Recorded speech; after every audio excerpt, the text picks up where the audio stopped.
ব্যথা অনুভব করার সময় শরীর যে অভিজ্ঞতার মধ্য দিয়ে যায় তা অনেক জটিল। যেমন আমাদের যদি আঙুল কেটে যায় তখন ক্ষতিগ্রস্ত কোষগুলো ব্যথার সংকেত পাঠায়।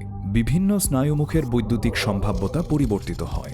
ব্যথা নির্দিষ্ট সীমায় পৌঁছানো মাত্রই একটি বৈদ্যুতিক স্পন্দন স্নায়ুপথ দিয়ে মস্তিষ্কে ভ্রমণ করে।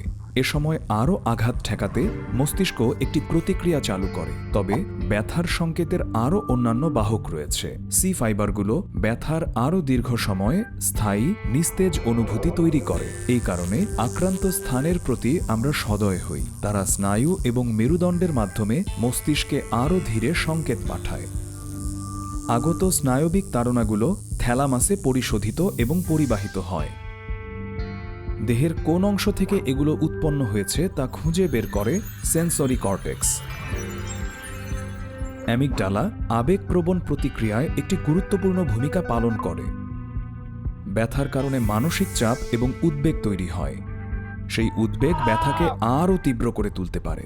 অন্যদিকে পিটুইটারি গ্রন্থি আমাদেরকে স্বস্তির অনুভূতি দেয়। এখানে উৎপন্ন এন্ডরফিন মস্তিষ্কে ব্যথার সংকেত বাহককে আটকে দেয়। আমরা ব্যথার বিষয়ে সচেতন হই তখন প্রিফ্রন্টাল কর্টেক্সের আওতাধীন বিভিন্ন অঞ্চল সক্রিয় হয়ে ওঠে। মনোযোগ কেন্দ্রীভূত করে রাখতে এর ক্ষমতা সীমিত।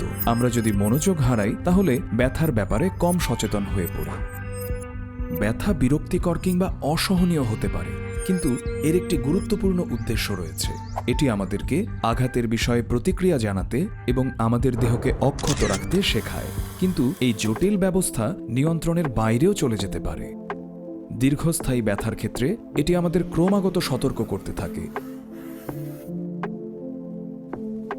মানসিক চাপজনিত ব্যথার মতো মস্তিষ্ক নিজেই সমস্যার জন্ম দিতে পারে।